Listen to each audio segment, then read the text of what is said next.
এক জঙ্গলে থাকতো এক টুনি পাখি। টুনি পাখির বন্ধুদেরকে নিয়ে ভালোই দিন কাটছিল। একদিন টুনি পাখি খাবার খোঁজার জন্য জঙ্গলের দিকে গেল। টুনি পাখি জঙ্গলে খাবার খুঁজছিল। হঠাৎ দূরে একটি গাছের নিচে একটি বাঘকে দেখতে পায়। টুনি পাখি সেই বাঘের কাছে উড়ে চলে যায়। বাঘটি একটি গাছের নিচে শুয়ে কাঁপছিল। টুনি বাঘের কাছে গিয়ে বলল, তুমি এত ক্লান্ত কেন? বাঘ বলল, আমি 3 দিন হলো কিছু খেতে পাইনি তাই। তাহলে চলো, আমি তোমাকে খাবার খুঁজতে সাহায্য করি। বাঘ হেসে বলল, তুমি এত ছোট পাখি, আমাকে কিভাবে সাহায্য করবে? টুনি একটু মুচকি হাসি দিয়ে বলল, বুদ্ধি থাকলে এত বড় শরীরের দরকার হয় না। টুনির কথা শুনে বাঘ একটু লজ্জা পেয়ে গেল। টুনি আরো বলল, আমি এক চালাক শিয়ালকে চিনি, তার কাছে অনেক খাবার লুকানো থাকে। তবে চলো দেখি সে কি দেয়।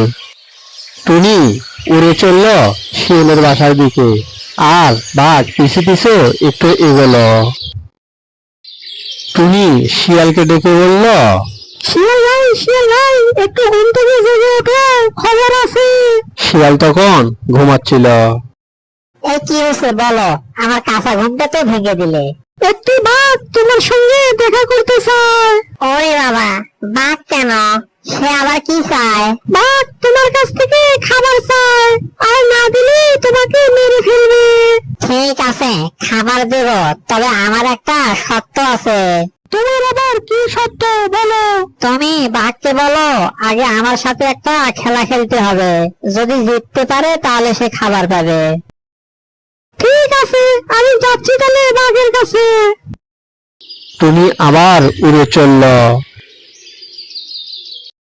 টুনি ফিরে এলো বাঘের কাছে, আর বাঘকে বলল, শিয়াল বলেছে খাবার পেতে হলে একটা খেলা খেলতে হবে। শিয়ালের সাথে আমার কি খেলা খেলতে হবে? শিয়াল বলেছে তুমি যদি ওকে বোকা বানাতে পারো তাহলে সে তোমাকে খাবার দেবে। বাঘ হেসে গিয়ে বলল, ওকে বোকা বানানো তো আমার কোনো ব্যাপারই না। এই বলে ওরা দুজন শিয়ালের কাছে রওনা দিল।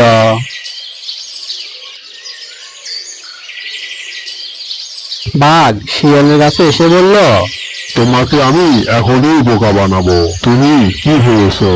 শিয়াল বলল, আচ্ছা, তাহলে খেলা শুরু হয়ে যাক। শিয়াল পুরনো কুয়াটাকে দেখিয়ে বলল, এই কুয়ায় রাতে চাঁদ নামে, তুমি যদি সেটাকে ধরতে পারো তাহলে আমি হেরে যাব। বাঘ সন্ধ্যা নামার অপেক্ষা করলো। কিছুক্ষণ পরে সন্ধ্যা নামলো। বাঘ কুয়োর দিকে তাকালো, আর চাঁদের প্রতিচ্ছবিটা দেখতে পেল। বোকা বাঘ অমনি দিল লাফ, আর তলিয়ে গেল কুয়োর নিচে। তাই দেখে টুনি হাওয়ায় উড়তে থাকলো, আর শিয়াল হাসতে থাকলো। কিন্তু একটু পরে আবার বাঘ লাফ দিয়ে উপরে উঠে আসলো। এই শিয়াল, তুমি আমাকে ঠকিয়েছো হে।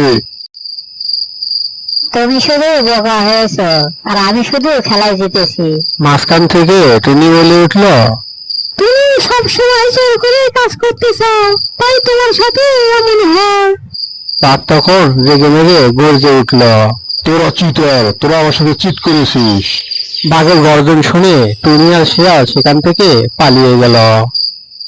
শিয়াল আর টুনি একটি গাছের নিচে বসে বলা বলি করছিল, টুনি, তুই না থাকলে আজ আমি বিপদে পড়তাম। বন্ধুরা তো বন্ধুদের জন্য, বন্ধুদের সাহায্য করবে। শিয়াল টুনির জন্য অনেকগুলো ফল আনলো। টনি, এগুলো তোর জন্য উপহার। টুনি খুশি হয়ে বলল, না বন্ধু, তোর তো বুদ্ধি কম না। টুনি অনেক খুশি হয়ে ফলগুলো নিয়ে উড়ে বাসার দিকে চলে গেল। বাঘ অনেক রাগারাগি করলো, গর্জন করলো, শেষে ফিরে চলে গেল বাসার দিকে।